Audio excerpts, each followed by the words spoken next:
This is a visual record with some local history of two abandoned farms, Cairn and Nether Cairn, that lie in East Renfrewshire, just across the boundary from East Ayrshire. They're probably best located because they're close to Corsehouse Reservoir and to Black Loch.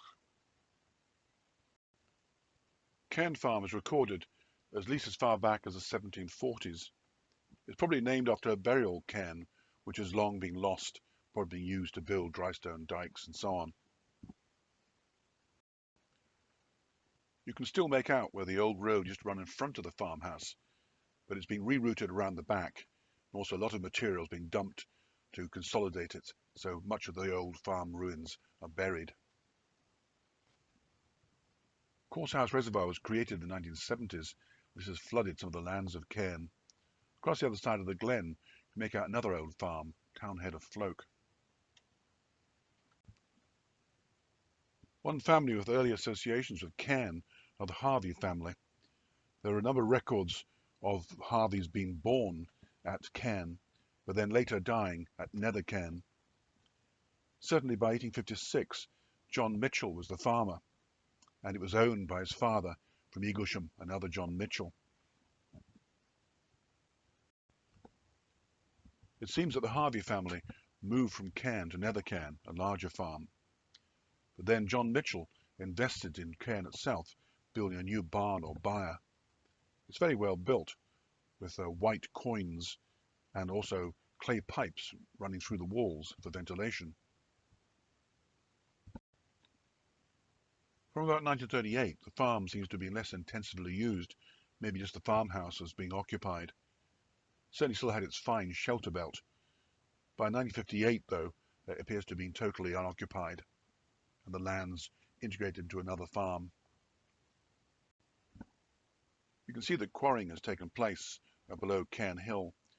Probably the stone from this was used to construct the farm and the systems of dikes or stone walls on the farm fields.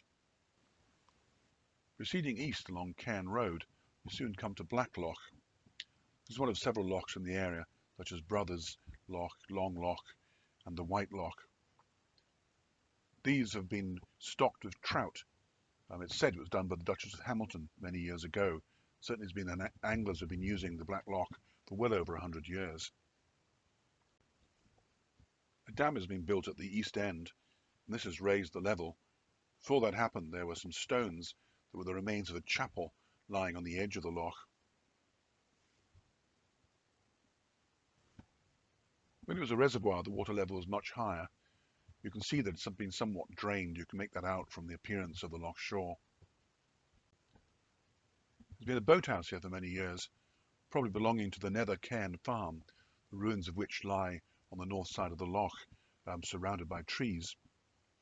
There's a lovely story dating from 1879, where Andrew Harvie, who is given as coming from Tet Wood, who must have been one of the family, challenged the Reverend Mungo Reed to a curling match on the loch. He said he would give a prize if he lost of 1 ton of potatoes that would be issued to the cottars of the district, that is the poor people. As a result, he had to give the prize because he lost by 1 shot to the Reverend. Nether Cairn Farm doesn't appear on the early maps. The marriage stone present on top of one of the gables of 1827 suggests it was built then. You can make out 2 sets of initials, an AJ and an AH. The AH presumably is for one of the Harvie family. Several of the Harvie family who are recorded as being born at Cairn are recorded as having died at Nether Cairn. It seems to be quite a profitable farm. Certainly it's got quite impressive gate piers still present. Between 1888 and 1913, it expanded quite considerably in size.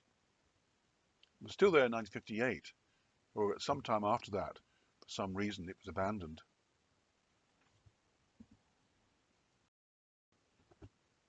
On the east wing of the old farm ruins, you make out a feature that was common to many Ayrshire farms. This is an owl hole. This one's been blocked up, but you can make out the landing pad for the barn owl. The farmers were actively encouraging the birds to nest inside.